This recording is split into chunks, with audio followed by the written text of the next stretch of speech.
the whole tunnel would come tumbling down on top of the rest of me. It dawned on me that cutting into the rocks that held me captive wouldn't work. Displacing any of them would just bring down more. The only way I was going to get out of here was to slice through my leg, just above where it was pinned, through skin and my shin, and muscle, blood and bone. The torch would cauterize as it cut, but the pain would be excruciating. Son of a bitch. I was going to have to cut off my own foot. I couldn't do it. How could I? But it was that or die for sure. I switched off the DE torch, shaking my head. I simply couldn't do it.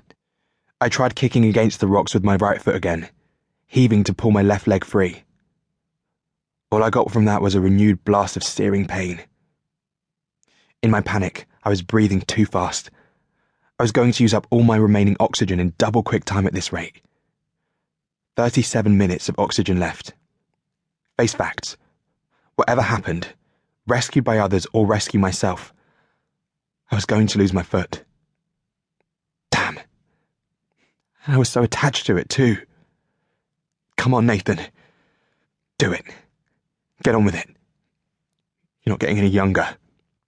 My head was beginning to swim. Black spots were darting before my eyes. I was going into shock, about to pass out. Wow. The good times just kept on coming.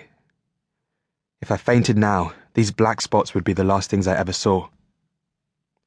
Gritting my teeth, I switched on the DE torch again, adjusting the setting back to a focused beam of heat rather than light. Before I could change my mind, I directed it at my leg. I woke up screaming. "What the hell, Nathan?" said Mike, switching on his lamp. I wiped my forehead, which was pouring with sweat. Pain, remembered but no less real for it, lanced through me. Damn it.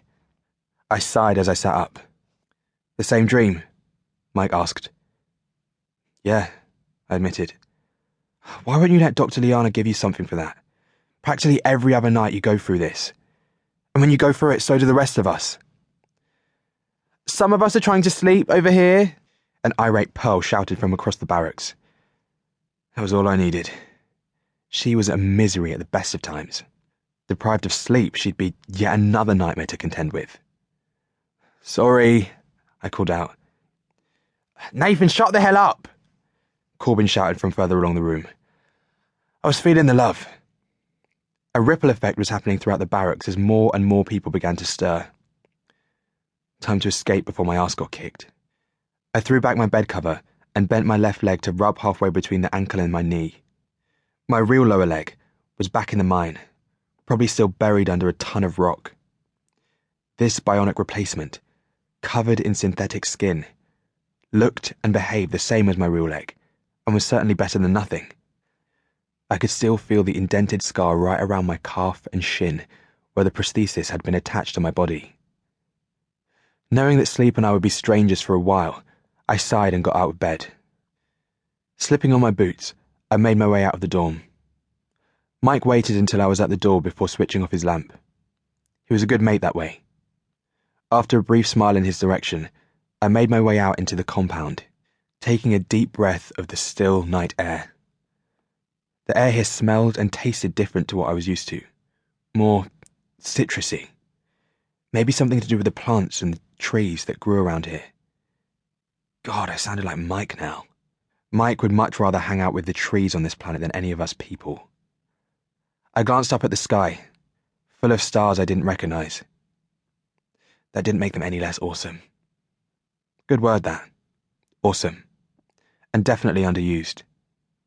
I liked old, nearly obsolete words. That was one of the things I'd missed on the mining colony. Access to words, new and old, especially the written kind. God knows this place was better than life back on the mining colony, but there was still something empty inside me.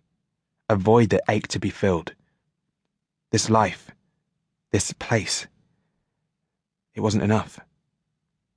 But for a while at least, it would have to do. I looked around, trying to decide where to go. A light shone from the meeting house at the centre of the compound. Frowning, I made my way towards it.